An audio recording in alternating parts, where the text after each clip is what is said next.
Hi there, and welcome to Fantasy for the Ages, the show where a father and son sit down and talk about fantasy books. I'm the son of that equation, Zach. And I'm the father, Jim. Thanks for joining us again today. It is a pleasure to have you with us as we talk about one of our favorite pieces of literature, Wheel of Time today. Zach, I want to ask how you're doing, but first I want to ask, what's up with that microphone? That's different. Well, in the tail end, I don't know how much got into the final cut. In the tail end Oh, of it's our hilarious. episode 300 celebration, no, episode 200, It 300, was 200 celebration. It was 700. episode 202. So people watching this, it was 3 episodes ago. But my mic decided that one of the issues that it's been having for a little while was gonna now be permanent. It's dead, probably. Maybe it can be resuscitated at some point, but the easiest fix was I have a new mic now. And it's cool looking. It makes fun colors. It does. It does. And it sounds great. You sound much better than the end of the last episode we did together. So that's a low bar to have to cross, but I mean, it's arguable because the end of our last episode you couldn't hear me, so no, we could actually hear you. Oh, for a good chunk of it, you couldn't hear us. It was weird. And you were, in and out. But that's water under the bridge. It's good to see you. Good to have you on here. I get lonely when you're not with me. I don't believe that for a second. I'm doing well also. Good. I'm glad I didn't ask, but I'd like to know. There you go. It's a good time of year. Man, the days are so long now. So much sunshine. We're almost to the longest day of the year as we record this. So I love these days. Pretty pleasant. Our weather, hanging out in the 70s and 80s most of the time. Today's not getting out of the 60s. 65 is our high. It's a fluke. But next week, heading off the other side of the country. So I'm here in Portland, suburban Portland, Oregon. Next week, for a whole week, a conference and some vacation time, I'll be in Portland, Maine. Nice. And taking your mother with. So we're going to have some vacation time. And then we're going to stop and see your sister on the way back home, spend some time in Minnesota. Minnesota. Yeah, before getting back here. So, So no recordings next week. And no recordings the week after that, which is why I've done a lot of recordings in advance. And in fact, we're doing 2 Wheel of Times back to back today because got to make up for when we can't do anything. For sure. So definitely I'm ready to stay hydrated, lubricated, all this good stuff. That's not going to hydrate you. I'm telling you right now. There is liquid in here. Okay, I am a big advocate for drinking a lot of things that aren't water, but that doesn't mean that it's a good idea. I'm aware of this. I do it anyways, but I'm aware of this. Don't lie to me. Well, I was cramming up to the last minute to have prep ready for the episodes we're doing today, so I went with something I'm comfortable with. I made a Sazerac. So, I haven't tasted it yet. He's now tasted it? Yep, I made a Sazerac. It's tasty. Good. Glad it tastes you like you expect. Yes. I've got iced tea. We're doing, as you said, multiple Wheel of Time episodes here, so we're going to be here for a while, and I figured if I started drinking with the first, I'd be gone by the last. So I just need to make sure that I still am coherent by the end. Okay. All right. Good enough. A few notes before we jump into our content today. YouTube, it feels like we finally arrived and people know we're there. We are picking up subscribers very quickly these days. So if you're one of our new subscribers watching, thank you so much. It's great to have you. Recently, we passed the 300 threshold in subscribers, and I had a confetti celebration. I thought I'd do it again for us. There we go. Confetti. Did you pick all of the pieces up and it was the same pieces, or? It was the same pieces. Yeah, I just did it again. I'm proud of you. I did it better before because they came down all over me. But no, it was just for, yay, there it is. Now I have to deal with a mess being everywhere for the rest of the recording. Did any land in the drink? No, that was safely off to the side. And you're good. But we are thrilled to have crossed 300, and now it's like we're picking up at least 2 a day. We're already at 322, and we're just climbing. And it was just, a week ago we crossed 300. So it's like, ooh, keep coming, people. We're just having fun here, and join us for our wild and crazy experiences. One of the things that people are finding for us and really enjoying are our mini episodes too, our tiny talks. So we do have to squeeze in some time for you to get some FaceTime on those again, because yours are very popular as well. Though you're telling me maybe not in these next 2 weeks of recording, so who knows? We'll see how today's recordings today go. Maybe we can squeeze in one. Maybe. They're only 5 minutes. Okay. We've got 2 episodes out there on our channel that are this or that, Wheel of Time style games. Those have also proven very popular. So we have a May one, we have a June one. There'll be a July one coming up as well. Tons of fun. So many laughs. In fact, the one we just did with the Black Tower podcast guys as our guests, have you gone back and watched it? Bits and pieces. I haven't started to finish, but yes. It's well worth it watching all the way through.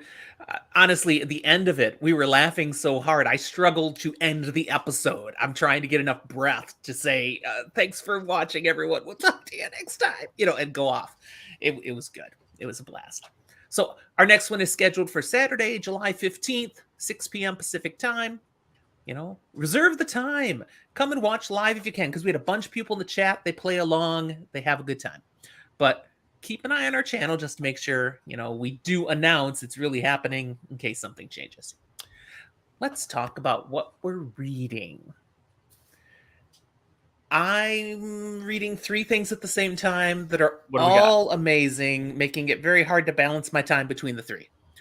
So, Night Angel Nemesis by Brent Weeks. Still reading that. That's the one that's being cheated because it's hard to get to it because I'm enjoying the other 2. I'm enjoying it, but it's the hardcover one I don't enjoy holding as much. Paperback, like real paper anymore. And I could also just be reading on Kindle Memories of Ice, Malazan 3, which is just awesome. So that keeps sucking me in. But audiobook, almost done now with The Name of the Wind. Kingkiller Chronicle Book 1 by Patrick Rothfuss. It has been as delightful as everyone keeps telling us. Good. So it's still sitting on my shelf. After I finish it, I'm moving right into the second book, which is like double the size of the first book. Do you have the second book on your shelf too? I do not have the second book on my shelf yet. I'm only gauging this by the amount of hours in the audiobook, but it's like crazy ridiculous how long the second one is. But if it's as good as the first or even better, yay. And then I'm just going to hate on Patrick Rothfuss for not finishing the trilogy. But yeah, I'll just join everybody else's angst. How about you? What are you reading now?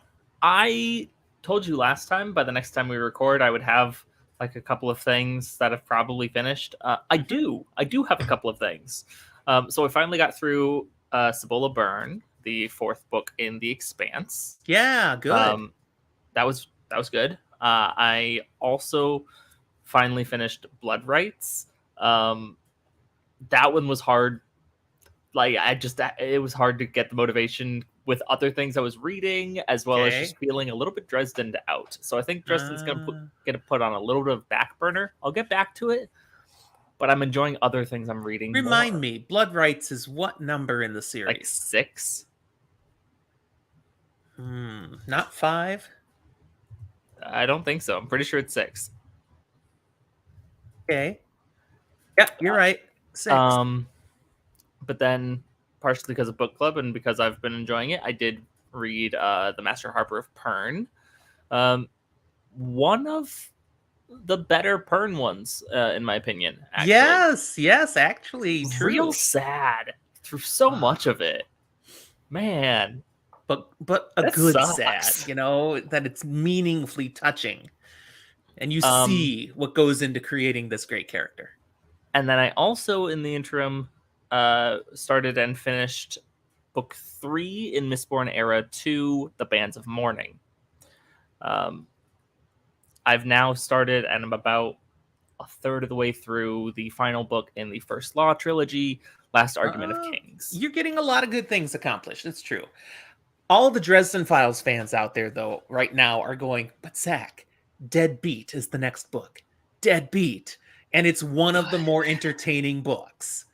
Um, there's some meaningful things introduced, but it's just overall enjoyable compared to what you just read. Look, So, it's not like I'm putting it off indefinitely, but I'm definitely finishing off First Law Trilogy first. I'm definitely finishing off Mistborn Era 2 because we've got the Lost Metal coming up soon. I'm probably going to do a little bit of a palate cleanse of reading just a different trilogy for a second, and then I'll read it. okay. And I didn't mention I also started in audiobook The Last of the Acts of Cain, Cain's Law. Ah, all right. So many good books out there. So many fun things to read. Very good. Well, let's talk about something we've read multiple times now. Yes, Some let's. chapters from Book 5 of The Wheel of Time, The Fires of Heaven. And we're beginning with chapter 41, which is called The Craft of Kin Tovir. After many chapters away, we're returning to Rand and all of those with him, Egwene, Matt, Lan, It's been a number of chapters. Moraine. It has. It really has. Oh, and Asmodeans with him. You know, there's a whole bunch of people. That guy. And thousands of Aiel. And we left them when they're heading towards Cairhien, following Couladin. Well, they're here. Okay, Rand's forces are now outside Cairhien, which is besieged, surrounded by Shaido forces. Hey, look, it's the destructed reconstruction of the topless towers. That kind of stuff. That kind of stuff. Rand's forces have sort of grown over time, but not really armed forces. He's picked up a whole bunch of extra Terran and Cairhienans, most of them refugees. He has gathered some of the military that wasn't trapped in Cairhien. They have flocked to Rand's side, but that's a very small group. And he doesn't think a lot of this group, especially since they're led by the pompous Lord Wyraman of Tyr, very full of himself. Wyraman's here actually because he wants to just march right on in and slap these Shaido up and put things to right. And he is so not in touch with reality. No, it's a great way to be able to just like walk in and get dead. Yeah. I mentioned I was reading the First Law trilogy. Yeah. There's a lot of parallels between characters there and Wyraman. People who just really suck at tactics. So full of themselves and no understanding of how this really works at all. Wyraman is technically in charge of the group that Rand had sent from Tyr to be in support and humanitarian relief in Cairhien, but he still just looks down his nose at anyone who's Cairhienan. So his group that he is kind of leading is Terran Horse, which is more the nobles, the rich people, the cavalry, you know, and then infantry, which are just the regular people, and that's mostly Cairhienan people. And then there's some Cairhienan cavalry, nobles, but he doesn't really treat them the same. They're lesser people. And so literally we see one group that's split into 3 camps. Yeah. So we've already talked about, we don't really think much about Wyraman.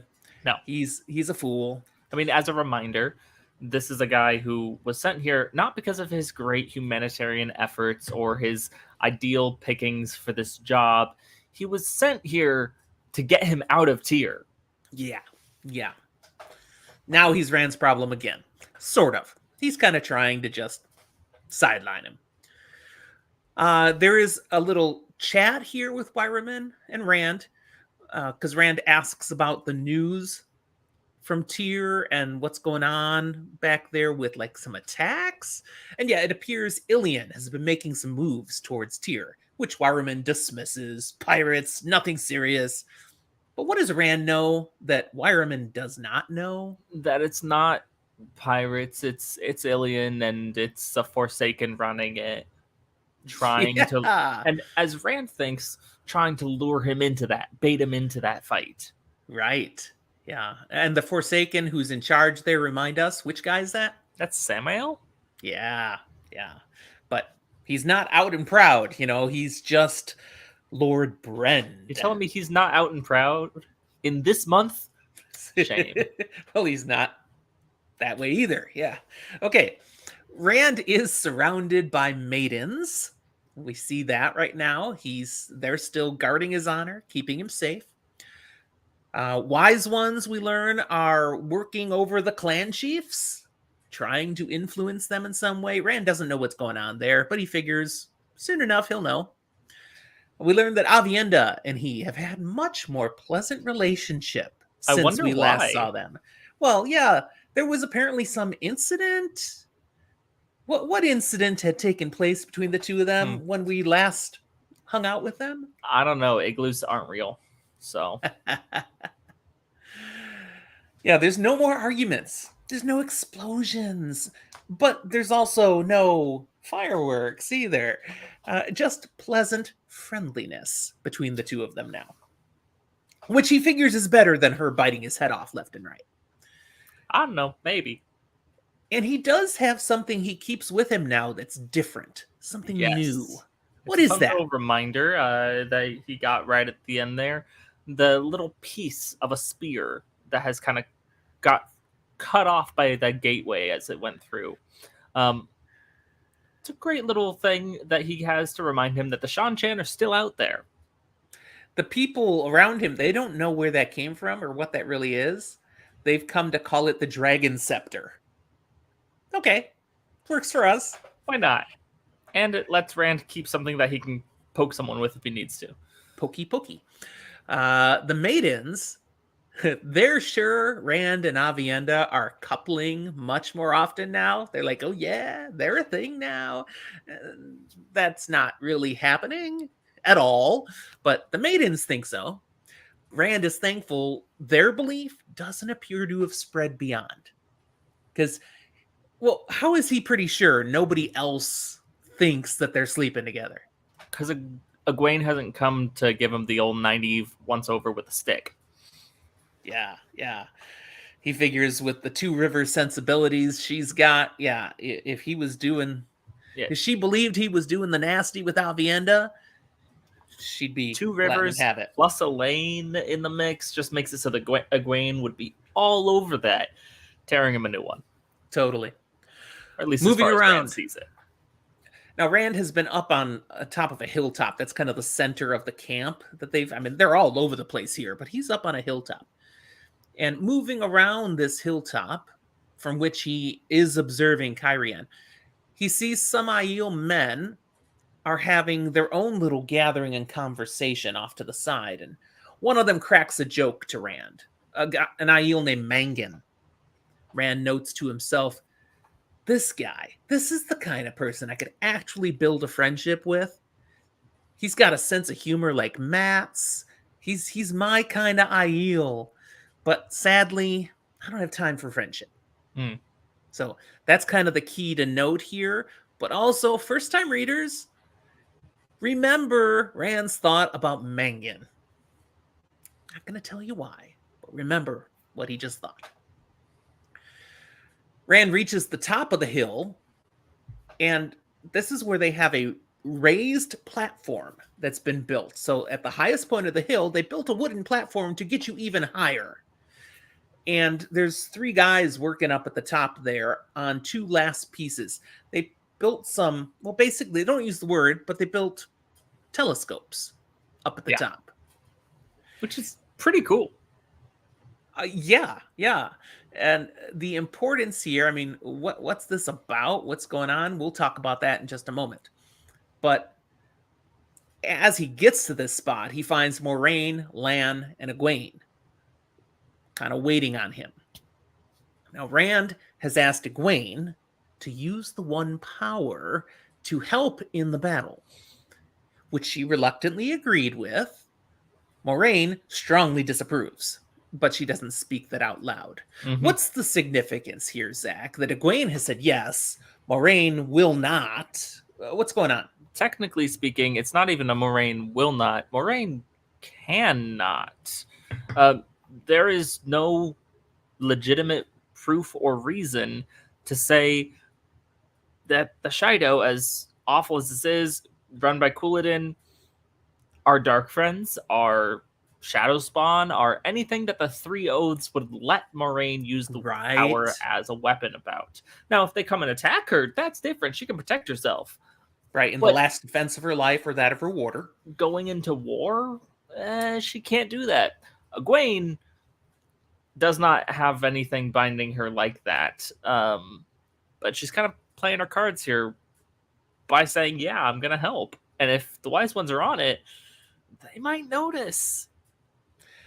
Well, the wise ones, we can predict here, don't know about the Three Oaths. They'll In find out that eventually, probably. they don't know at this point that if Egwene was a full Aes Sedai, she wouldn't be able to do this. Yeah. It's still... Egwene has to know that this will bite her in the ass. And she's just playing the bet here of going, but if she didn't and just like didn't help, that would be worse.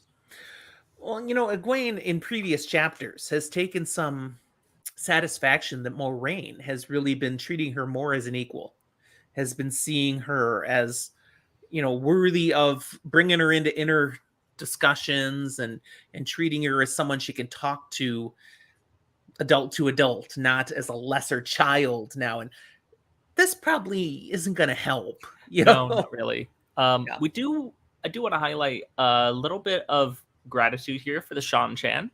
I know, weird. Totally. But Egwene's probably going to be effective because she went through a really horrible experience being taught how to use the power as a weapon. Yeah, this is not something she hasn't done before. Moraine catches Rand off guard here because he's, ready for her to come at him. How can you have Egwene doing this? How can you even ask of it? And that's not what she says at all. She says, Rand, why are you wearing a sword again? Ooh, okay. He's wearing a sword again. Now, his response, because he was so ready for this question, is, why not? Brilliant answer, Rand. Brilliant. I mean, at the same time, he's got a point. It's right at the end of the sword. What might we discern from the fact that he is wearing a sword? To me, he's being ready to use it and potentially not relying on the power all the time. Okay. It also is a very intentional move to separate him from the Aiel. Perhaps. Maybe not for how he views himself and how the Aiel view him, but definitely for how the Cairhien and the folks from Tyr, because I'm never going to say that right, how they view him as their lord. And even just a little nod to Wyraman of going, hey, look, I'm wearing a sword. You know what? Where else I have a sword? The one that's not a sword. In Tyr. Okay. There's a lot of symbolism in there that doesn't require him to actually use it. Did Rand think of all this? Maybe. Did he just put on a sword because it's useful and it has a heron and reminds him of his dad? Also, maybe. There might be something else going on in all this, but Rand isn't saying. So we're going to have to leave it here for now. It's all speculation on our part. We will get more on this coming up. Now, at this point, it's relevant to point out that Rand and his Aiel, I said they picked up a bunch of refugees on the way from the Dragonwall to Cairhien, and one of these refugees was this dude named Kin Tovir, a glassmaker, a lens maker, and two of his apprentices as well. And he's got them up at the top of this platform creating these special telescopes. Yes, he's making death rays. No. Darn. But a telescope is not a word they use. It's a technology, though, that's not something super common. This was Rand's idea. You've done things with lenses. Here's what I'd like you to try. And so Kin Tovir has made these two devices following Rand's specifications. And It's allowing them from this platform to see all the way out to the city really close up. What are they calling them? Far viewers or something here? Something like that. I didn't write it down, but something like that. Far viewers, near viewers. That wouldn't make Something any like that. sense. It makes the things seem near. But you're viewing something that is far away. Yeah, but I think near viewer sounds actually closer to what it actually is. I don't think it is. I'll have to look it up. But so now the idea is that since they've installed these up here, it'll allow people on the platform to look out afar and see what's going on and maybe influence the battle, make a difference. Now, up on the platform right now, then, Rand and some of his clan chiefs go on up, and they are looking out, kind of judging what do they see? Where are Couladin's forces moving? They can tell that the city is completely cut off. Even the water route, it is on a river, and the Aiel blocked the river, any river passage on both sides of the city. That was not bad. Wasn't great, but it was not bad.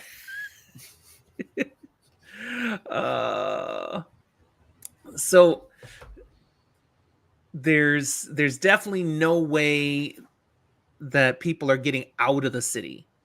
The Shaido have them completely surrounded. So we're gonna have to deal with them. Sorry, I'm distracted looking here for the name of that thing. I know it's in here somewhere. They're watching, this is gonna be an attack of twofold. Clearly, Couladin and his men are going to be attacking the city anytime, any moment. He's actually, through the telescope, able to identify Couladin at one point. Mm-hmm. How can he tell it's Couladin? It's not like he sees so well he can see his face. Fake tattoos. Well, they're real tattoos. Well, but are they? Well, they're real. They're just not the real ones. I don't know. Like, they're not done in the real way, so they're not real. Okay, but you're not going to wash them off. They don't just rub away. No. They're tattoos. But when you've got only one Aiel out in the field that's wearing a sleeveless tee and everyone else is wearing a hoodie, it's pretty easy to tell, hey, that guy's the one. Exactly. I see them just called looking glasses. Fair enough. Maybe that's the only term they use, the looking glass. So through the looking glass, that's a different author. Okay. They are able to see how Couladin and his men are moving around. And then as they're watching, and Rand sees this particular group of Couladin, he sees a massive spear come flying over the city walls and go through two of the Aiel. Just taking them out. He's like, what the heck was that? And then another one comes out. It takes out another Aiel. And Couladin and his men, then they run away. Run away! Run away! Okay, there's something cool here. They've never seen these massive spears chucked like that. It's like, these are bigger than an Ogier would throw. Wow. Yeah, I mean, there's a simple real-world analogous thing here of going, they're firing ballista. That's what this is. Yeah. But they don't have we hear those, about apparently. That's all we hear about right here on that, but we'll come back to this eventually. Not today. Now, there's an odd throwaway comment we should take note of. Oh, no. Rand thinks of how they've schemed up a battle plan for attacking Couladin, which Lan approves of, but Rand doesn't know much about battle plans, except other memories that creep in from time to time. What's that mean? I mean, he's been remembering things that he maybe shouldn't have. It's been highlighted at times here and there. Memories from LTT, the original dragon, or at least the dragon from the most previous turning. Yes. So this is another reminder that is ongoing. Things keep bleeding through. And Rand's pretty worried that he's going insane. Yeah, yeah, it's kind of a nagging worry. The chapter ends with Rand thinking how even Couladin's death, it would have been nice if that ballista had taken him out, but that really wouldn't end the threat. No. Why? Unfortunately, partially because of what was said at Alcair and this change that has gone over the Aiel, the Shaido, rather, kind They of are kind of represent, shady, so yeah, I like they that. represent a clinging to Aiel as they were and a refusal to see what the situation really is, what the truth is. And them coming over the Dragon Wall has led them to be in this kind of fervor of going, hey, let's take our fight everywhere. And yeah, Couladin is the main man, and he's spearheading that. And you might lose some Shaido support, but he's certainly not the only person. And more people are going over to him. So the idea is appealing. And while you can kill the man, you can't kill the idea. Yeah, yeah, exactly. There's nothing stopping them now that they're over here. Their ideas are still going to live on. Rand stokes, that's not the word I want. He strokes his sword hilt at this point, thinking a quick death would be too easy for Couladin. And that for Couladin, Rand can be as hard as he must. Like as I read that. This is pretty blatant, but it's not a euphemism. Really? Sure? Stroking his sword to be as hard as he has to. We're not that kind of podcast. It is, actually. But what should we actually take from that moment where he's thinking about he will be as hard as he has to deal with Couladin, and he's fondling his sword? He wants to make him pay, but also show that he's better, and he would love to meet him on the field of battle and kill him with a sword. That being said, Rand, blow him out of the sky with lightning. Yeah, I mean, how stupid is that? Come on. This is where I'm saying, no. It is innuendo to a certain extent, because it's Rand stroking himself and his ego. His manhood is better than it's very much a masculinity thing of going, I need to kill him with my bare hands. I was like, no, you don't. You have superpowers. Yes. Smite him. Yeah. Rand's got some stuff to learn here, man. Okay, that was the end of chapter 41.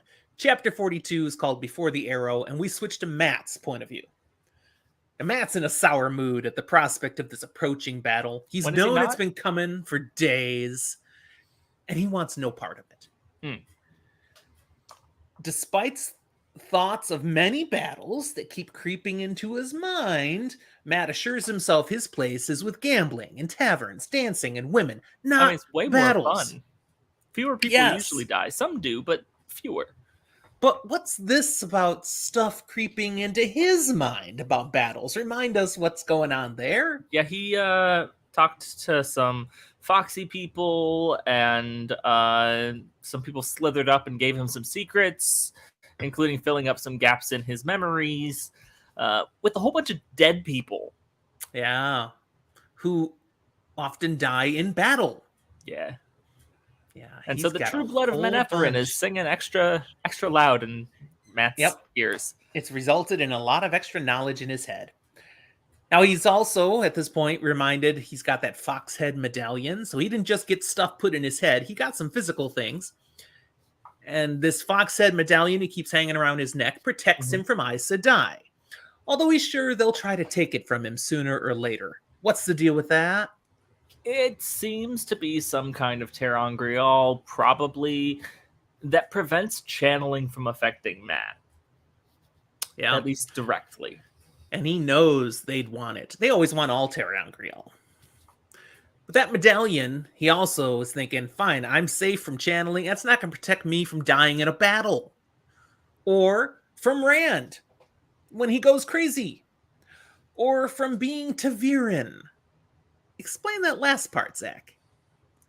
And Matt is still in denial about, the pattern weaving to some extent around him and putting him into these situations that lead to greatness or death and danger and horrible things. And he's aware of this fact because he keeps getting stuck in things that he can't avoid, and he keeps Yes. trying and he can't leave. Right. Which is where he goes, man, it really sucks to be Taviran. Yeah. If only this amulet also helped with that. Like, that'd be great. I'd love to go just sit down in a tavern, Protection. Be tell my normal. stories about the bullshit I witnessed, and drink my days away. Of course, Matt hasn't been entirely disappointed at the benefits of being Taviran, which he's primarily seen as what? I mean, what benefits has he seen from being Taviran? He's been pretty lucky. He's got a lot of money. Incredibly lucky. Yes, it's made him rich. Most of that money comes from being lucky because he's really good at gambling, which he already was good at, but now he's better. Especially dice, man. They will come up again and again just the way he needs them. He also, in part due to his connection to Rand, in part due to himself, in part due to being Taviran, he's been getting laid pretty regularly. There is that. Okay. Just kind of falls his way. Matt, at this point, is sitting alone in his tent. You know, I could never have said that statement. I'm just saying that. No? Well done, Zach. Well done. So Matt is trying some self-talk. Okay, he's trying to convince himself to leave. And his rationale to leave before this battle starts is that, okay, Rand's got all these Aiel, all these maidens. He does not need me anymore. Though that's not true, and he really kind of knows it. The three Taviran are all tied together. Yeah, but Perrin got away. Yeah, okay, Perrin got away, but he's sure in some way they're all going to have to be together. Yeah. So it's not that Rand doesn't really need him, but maybe he doesn't need him right now. That's what he's hoping. Maybe he can go off like Perrin did and do something else and leave. And, right. You know, when he needs a buddy to ease the badger, I'll be there. Because you always need a friend when you're easing the badger. That's right. And then there's the Horn of Valir, which Matt doesn't even want to think about. What's the deal with that? Matt kind of blew that one. Yeah, he really blew it. So he's kind of tied to being the person who can blow that again in the future and call back the Heroes of the Horn, which means he's got to be at the last battle. That's what people think. Due to prophecy. But something is different now. Something has changed. Because for weeks, Matt hasn't been able to make any serious moves towards leaving. Heck, this goes all the way back to Tyr, when he wanted to make himself scarce, and it was so easy to distract him, to divert him, so that he stayed. But now nothing seems to be diverting him. It's like, for some reason, he thinks he could actually go. Now, what was it that was diverting him? What was it that was keeping him in place, really? Himself? I say it's the pattern. Yes, when we talk about the pattern and the Taviran stuff, yeah, but there's a certain extent where I go, he's seeing these things, and sure, he gets stopped every now and then, but for a while, he's been sitting here going, I could go off. Oh, but the pattern's going to keep stopping me. Has it always every time? Maybe.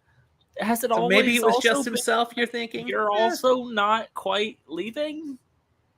Maybe. I think it's been a little bit of both. But now he does genuinely feel like, I can go. Like, I could really just get on my horse and leave. I don't feel the tug. So maybe he should leave. And Matt walks through the camp, planning to talk to Rand just one last time to let him know, I'm going to leave now. I know it's going to be hard. I know you need me and all, but I just feel it's time. He's feeling a little guilt abandoning his bro. Okay, but I got to go. So this will be the goodbye that he feels he owes. Man, I really wish that this Matt shared, like, I'm just saying, our show Matt needed to take a lesson from a few books later. Matt feeling bad and saying goodbye, maybe would have been a good call on the show. Because show Matt was like, "Screw you guys, have fun storming the castle. I'm going back." A little bit. That was so lame. What a horrible adaptation choice. Okay. But it's okay. We'll recover in a couple months once we I see what sure happens hope in so. season 2. September, baby. Okay. There will be a reason. The wheel weaves as the wheel wills. Ducking into Rand's tent. Matt is annoyed to not find Rand. Of course, he's like, duh, the place wasn't surrounded with maidens. What was I thinking? Of course he's not here. But he does find somebody. Jason Natal, the Oh, hey, Gleeman, look, it's a Forsaken. which Matt does not know, but we do. He's the Forsaken Asmodean. Natal doesn't know when Rand will be back. Whatever, you know. And Matt doesn't exactly get Natal. He's like not buds or anything. It's like the guy's always too clean. He doesn't seem to ever sweat. And he always looks like he's thinking of a joke that he won't share with anyone. Now, these are actually pretty astute observations of Matt.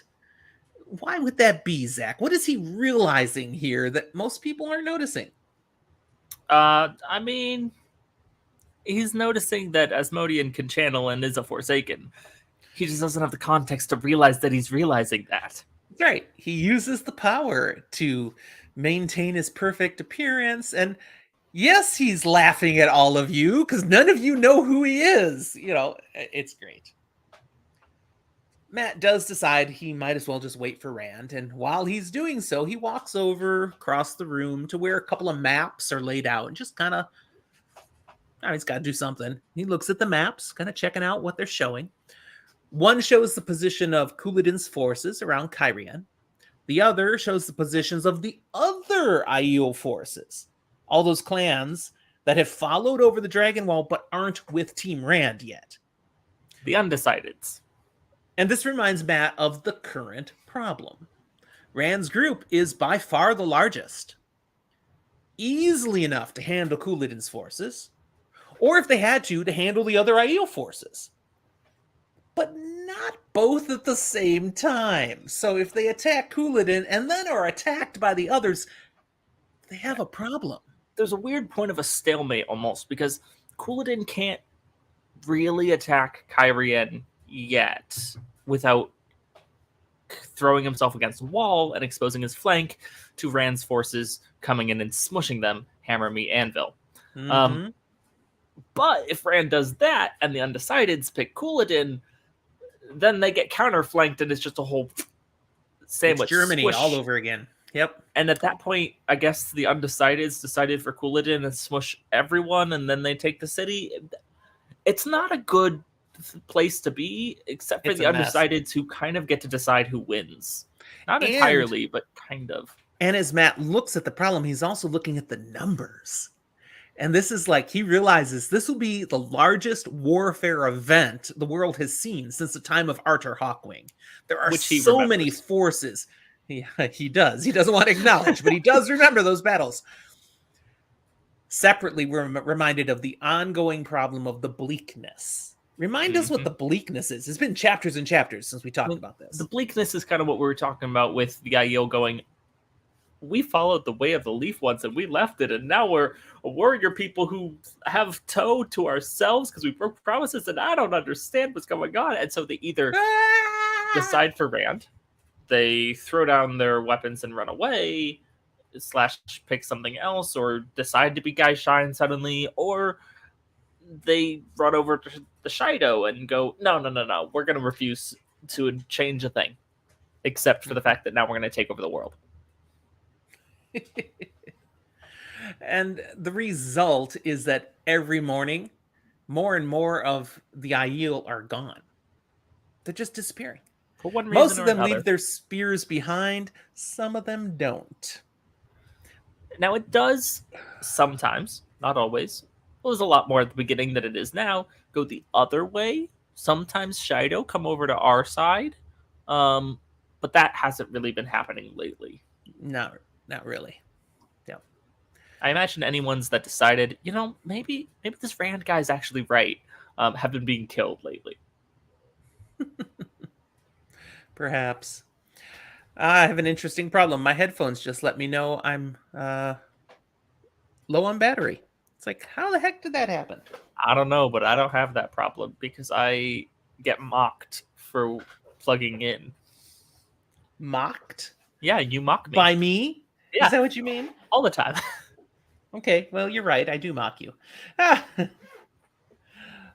It's okay. so Now I could gloat, but instead I'm going to take the higher road and just feel bad for you and hope that you find a solution. I'm solving it. I'll end up charging one of them at a time.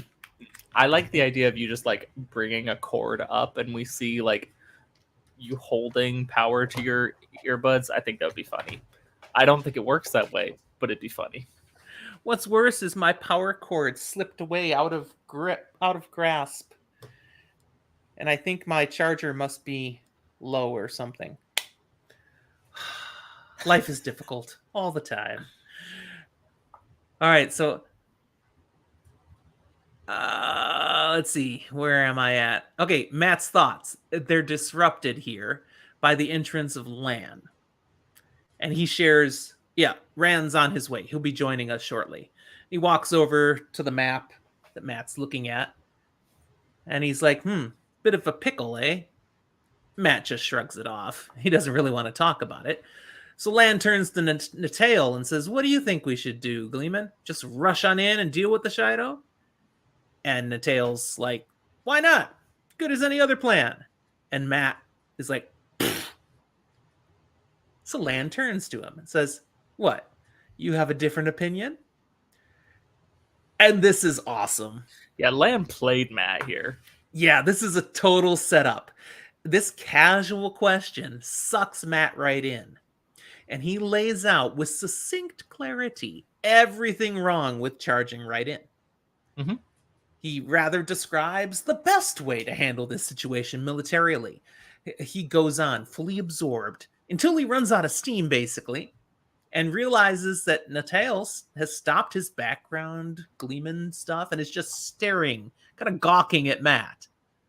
Matt realizes maybe he said too much. Because Lan can probably know Matt knows way more about battle than he ought to know now. Dang it! No, Matt, it's fine. The clan chiefs just took like 5 hours to come up with that plan that you did in 5 seconds. So Matt is going to scram. He turns to leave, and Rand is standing right there at the entrance. He's like, how long has he been there? Matt lets Rand know, okay, I'm leaving first thing in the morning. I just wanted to make sure you knew about it. I know you want me here, and and he's preparing to defray Rand from talking him out of it, but Rand doesn't try to talk him out of it. He's like, hey, I'm not keeping you here. I didn't try to stop Perrin leaving. If you need to leave, that's fine. I wish you well. That's like, that was too easy. It's sus. Now, if only leaving Melindra will be that simple. What's that mean? I mean, clearly he doesn't intend to bring this Aiel woman that he has developed a relationship with. What exactly does that relationship entail is a little muddy. But apparently he's planning to ditch her. Not even going to talk to her about it. He's like, if I tried, she might stab me. She's great and all, but like, I don't think I could convince her to leave. And I think if I suggested it, she'd stab me again. So I'm just not gonna tell her. That way, if I never see her again, I won't get stabbed. But if I do, I had it coming. He had it coming. He had it coming. That's a song. He had himself to blame. Ah, you knew the song. Very good. Yeah. Matt leaves. The POV shifts to Rand in the tent once Matt is gone. Now, he'd only caught the last of Matt's monologue about the battle plan, and he asks Lan, was everything he'd said like what I heard at the end? And Lan's like, yeah, no, it was pretty much what we came up with, what Ruark and the clan chiefs and everybody. But yeah, he did it way faster.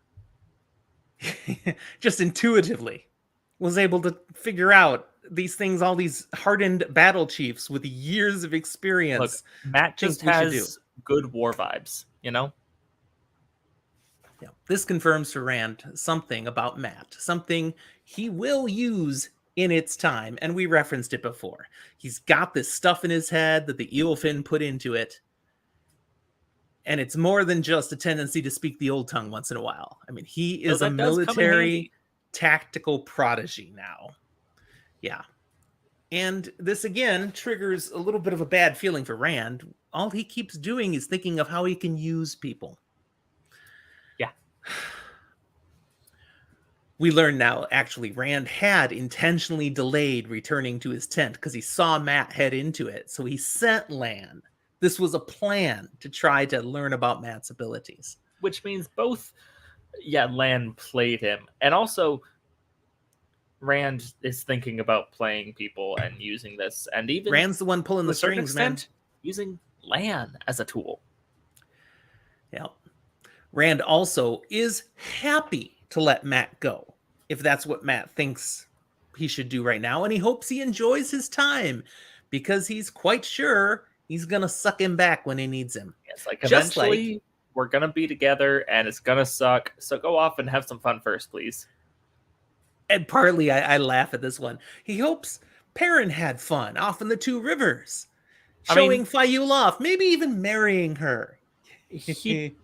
All that is true. It just also comes with some caveats that are not great. Rand has no idea what's happened back in the Two Rivers. Yeah. Yeah. The chapter ends as Rand welcomes into his tent all the other battle leaders, Aiel, Terran, Cairhien, to go over the battle plan one last time. They all defer to Rand, but he's smart enough to know they are the experts in this stuff, not him. Yeah. Though he's fought many greater battles than this, which he quickly squashes down. He's like, no, I haven't. No, I haven't. That's the other guy. Yeah. And he only comes out when he's angry. A mean green fighting machine. Chapter 43. This place, this day, begins the next morning. Another Rand POV as he's passed a sleepless night, knowing many men would die this day and feeling it would all be on him. There's something to note in the way he thought that many men will die this day. Did you catch it? That he said many men will die this day? Very specifically. Not many people, not many Aiel, many soldiers, just many gender-inclusive men concept. It's not a woke idea of saying, when I say men, I mean humanity. It's like, no, Rand is real hoping none of the maidens die, and he's going to take steps to make sure that happens. That's right. He has a plan. We're going to learn about that shortly. I don't know what his plan for none of the Shaido maidens to die, but the maidens are the faction that have the least in the Shaido. True. So, like, cool.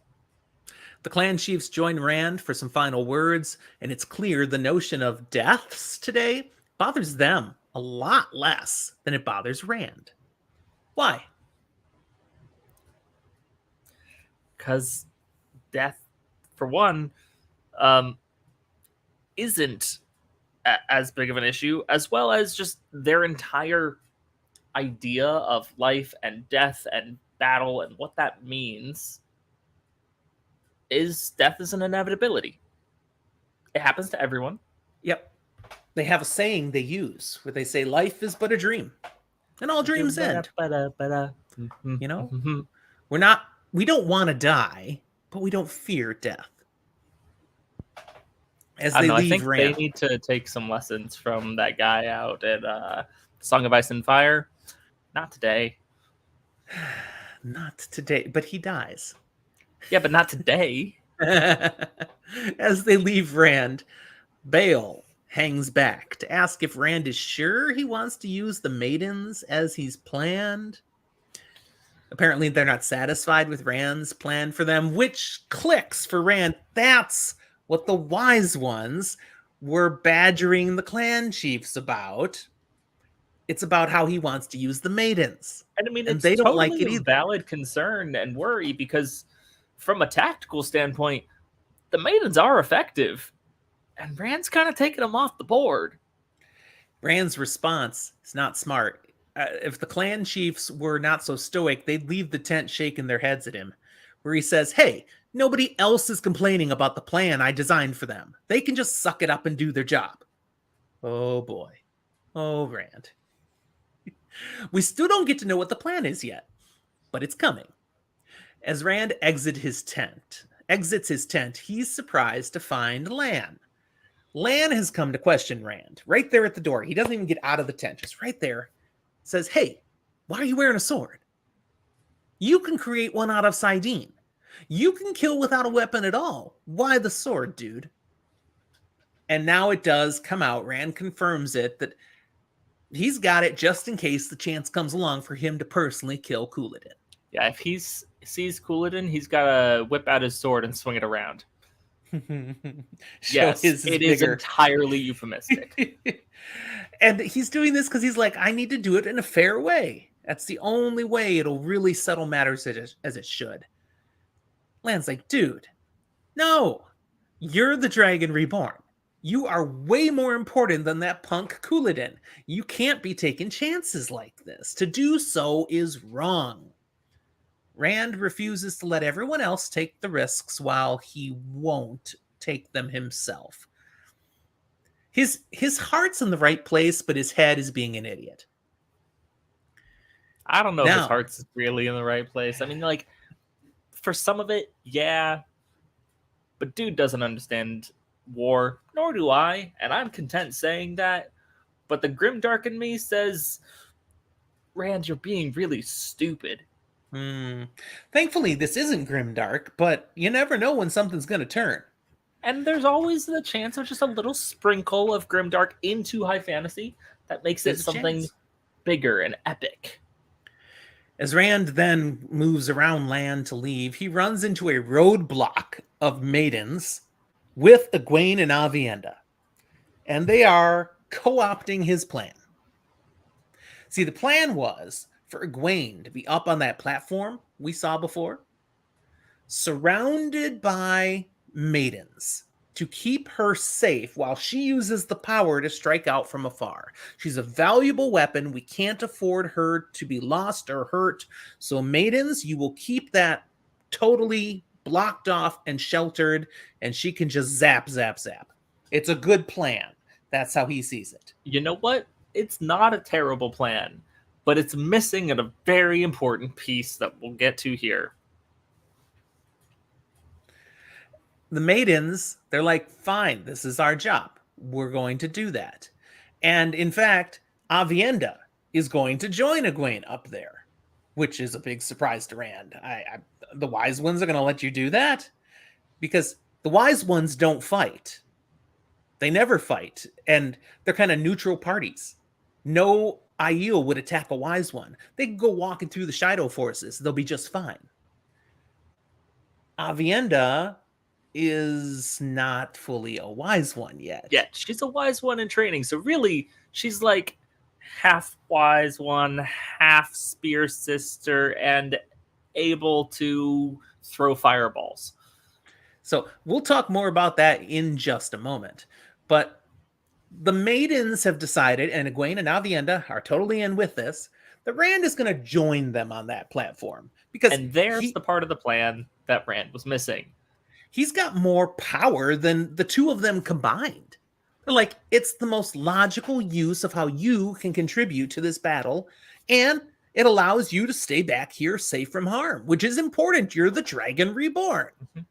Is it a blow to his masculinity and his ability to swing his sword around? Yeah. Suck it up and do your job. It's a war. Rand is irritated at this shift of his plan. He wants to be out there fighting with his men. And again, we know he's got his eyes on Couladin. But the maidens will not back down. They're completely stubborn. They just start repeating themselves. They will not move. And he would literally have to use the one power to shift them out of the way. So finally, Rand wisely decides he'll join the women on the platform and tells the maidens to take them there. And Sulin steps right up, has the Cairhien commands, and she's not sarcastic at all. She just literally... I mean, on the one hand, she's not sarcastic at all. On the other hand, saying as the Karakhan commands, as an Aiel, is sarcasm. Because the Karakhan does not command. Oh, funny. Now, I already told you Rand, he'd convinced Egwene to use the power, so she's going to do that now. What's Moraine actually going to do? Because she's not up there. What's she going to do during this battle? Well, I mean, she can use the power, just not as a weapon. She could run around and heal people. And that's what Lan says she's prepping for. She's actually back in her tent, stressing out that she's not going to have enough strength to heal all the people who are going to need it. Which is very valid and very naive of her. Avienda's presence now. Rand asks, how did the wise ones are letting you do this? And basically we learned she told the wise ones she was going to do this. And no, they weren't happy about it. They're not happy about it. But finally it came down to Soralia. Have we talked much about Soralia before? We've briefly talked about her being the most impressive force of will within the Wise Ones. Even though she can channel, but only a little bit. That's not what defines power and authority amongst the Wise Ones. Now, do you say Soralia or Soralea? I think I usually say Soralea. I read it, so it comes out both ways. It's going to come out both ways out of my mouth, too, as I talk. So, anyways, it was Soralea who finally defines the answer and says, hey, Rand brings change. Do what you got to do. Maybe he doesn't bring so much change that we are using the power yet, but you can. Yeah. The Wise Ones did not give her permission to do it. They just basically aren't stopping her. Yeah. At the platform, they get up. They start viewing the Aiel through the telescopes. The Shaido have not yet begun their attack on Cairhien, but it's clear it's imminent. So the plan is to use the power to disrupt them, throw them into chaos, and then when they're just running around because things are happening, then Rand's Aiel forces will move in. Yeah, you break any formation, any sort of organization they had, and make them fight one to many. So that instead of organized lines meeting organized lines and just a whole bunch of people dying, instead you've got the scattering that Rand's Aiel can be a wave across. Mm-hmm. Now, the women, they talk together a little bit, and then they do something. Rand's not sure, but one of them is channeling. How does he know? Remind us what happens. He's learned that he has spidey senses. Most notably, partially from talking with Asmodean and other personal experiences, he's learned that when a woman is channeling in his presence, he can usually feel it as this weird goosebumpy sensation. Exactly. So he's got that sense. And shortly after that, clouds move in over the city, and then lightning strikes down from the cloud and blows a group of Shaido to smithereens. Yo, call lightning. Nice, I know that spell. Nice. Rand joins in then, using something from his Luz Theron memories, and a hilltop erupts in a ball of flame, leaving no survivors. That's impressive. It's one thing to cast some level of a fireball leaping through somewhere. It's another to have some bit of earth erupt. It's a whole nother thing to just have a hilltop go. Pfft. Yeah, it basically looks like glass now. I mean, the ground just melted and then turned hard. Rand popped that thing like a pimple. And this goes on and on then. He's like, hilltop zap, hilltop zap, hilltop zap. Lightning bolts are striking down left to right. They're running around. Ah! Honestly, I learned more about the Cairhien countryside and the topography due to the fact that Rand is able to pop so many hillsides and hilltops than any other chapter throughout the entire series. Okay. I'm not sure what to make of that. Okay. You just know there's lots of hills. It tells us how many kinds of hills and what kinds of hills, enough to make them distinct. It's a very weird way to describe it. But I mean, he's able to do this and keep doing this and never has to repeat a hill. Yeah. And this is a very vast bit of territory we're talking about. They are miles from the city. and you're looking out over all of this. Now, at this point, we jump to Matt's POV. And he's finally doing it. He's getting out of Dodge, or at least he's trying to. We catch him specifically off his horse. So he's got Pips with him. And he's kind of got his hand over his horse's head to try to keep her calm, him calm. I think it's a him. Because they're hiding from another group of Shaido that's walking by. It's like he just tried to get away, and he keeps running into groups of Shaido that he just manages to dodge. They're in the hills. He's thinking back. The start worked out fine. You know, he got up before dawn because Melindra got up a couple hours before dawn, left their tent, left him. Mm-hmm. He appeared to be sleeping, and he heard her grumbling about Rand and his honor, and what would that be about? Typical Aiel maiden things. And she was part of this group of maidens, see, that have shown up to do their job and to stop Rand from doing something stupid. But as soon as she's gone, Matt gets his things and he takes off, and no one gave him any bother getting out of camp. This does pretty clearly confirm he's sneaking off from Melindra. He waits till she's gone. Yeah. He didn't tell her squat. Nope. What a chicken. Now, as he tried to sneak away, this issue of running into Shaido has repeated. It's a pattern. He can't seem to break free. They're everywhere. And now at this point, he's gotten past that last group of Shaido, and he comes about, he's coming up over a hill, and he sees before him a group of Terran and Cairhien soldiers on the move, which is actually against Rand's orders. Yeah. He knows this. They were supposed to be held in reserve. Now, technically, held in reserve for when we need you, but he's sidelining them. He does not want them getting in the way and being a problem. And they're thinking of the glory. So here they go. They're out to contribute, to do their part. Except Matt has the high ground, and he sees a flicker off to the side. They're about to walk into a Shaido ambush. I mean, that would solve Rand's problem of them, but it also would get a lot of people and a lot of horses killed. We don't stand horse murder. Matt, he likes horses. So Matt has a choice here. This is a great distraction. While this is going on, I can get away. Or, oh, dang it, I can't let them just walk into an ambush.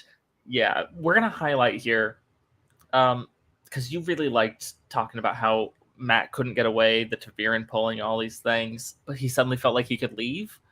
He didn't feel like he could leave the battle. He felt like he could leave camp, because then he kept getting turned by these Shaido and these different things. And Matt's right where he needs to be. Yeah. He was never escaping this. He was just getting driven toward this. Yes. And so he goes down, and the Terrans, the cavalry, they're up in front. So he goes right up to them, and they're like, it's an attack, and they start to get ready to fight him off. And he's like, hey, I'm the Lord Dragon's guy. Come on, back off. Oh. Don't you recognize the hat? One of them does recognize him. Says, yeah, that's Lord Matt. That's the dragon's friend. Okay. Hear me out. Yeah. Because I don't think you ever written down. It's one of the guys he played cards with. Yeah, Estian. When the cards came one to of life. Those punk lords. Yeah. He knows there's something special about Matt, but that's why he recognized him. Yeah. He probably still owes him money. And Matt calls them on the fact, why are you here? You're not supposed to be here. But never mind. I have orders for you. This is what the Lord Dragon wants you to do now. He plays that card. This is what the Lord Dragon wants you to do. This is what I'm telling you need to do, and I'm claiming Rand said it because you're going to believe me then. Mm-hmm. And so he sets the Terrans up to basically charge on into the ambush.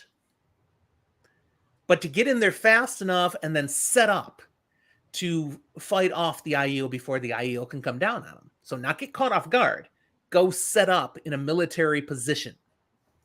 Then he goes to the group that's behind him, which is the Cairhienans, and talks to these guys. Now, these guys are a little more open to listening to him, but he says basically he's going to create a move where he's going to have these guys break into two parts and then come crashing down on the Aiel when the Aiel are engaged with the Terrans. And we'll catch them hammer anvil thing again. We're going to smash them. We're going to put a little spiky hedgehog at the bottom of the valley, and then we're going to let them jump on those spikes. But before the hedgehog gets crushed, we're going to go ahead and kill all the rest of them because we bring the floodwaters in. Now, the guy in charge of the Cairhienans is Talmanes. Remember that name, first time readers, Talmanes. This is where Matt and Talmanes start a partnership because Talmanes literally says, okay, I hear the plan. I'll do it. I'll take this half. You take the other half. And Matt's like, wait, what? Hey, man, it's your idea. Let's do it. He's great. And he's just instantly putting to Matt that your plan makes sense. It's brilliant. Let's do it. Obviously, you lead the other half. Yeah.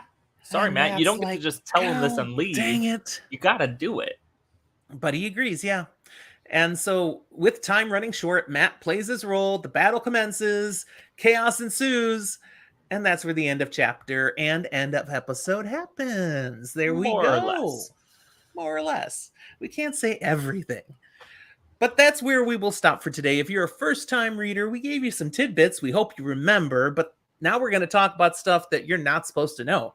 This is our spoiler room section coming up. So we want to thank you for being with us, remind you of all the show notes down below, ask you to like the episode, of course, and wave goodbye, because we will talk to you next time.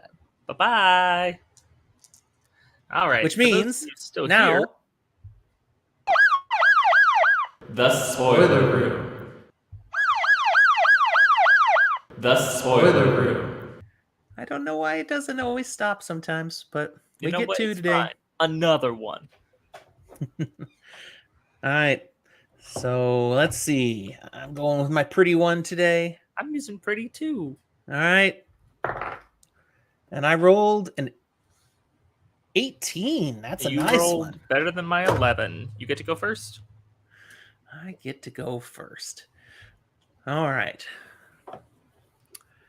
This is such a great section here. So many things that we get to hear about. But the one I want to go with is simply, it's finally clearly revealed what a military genius Matt is.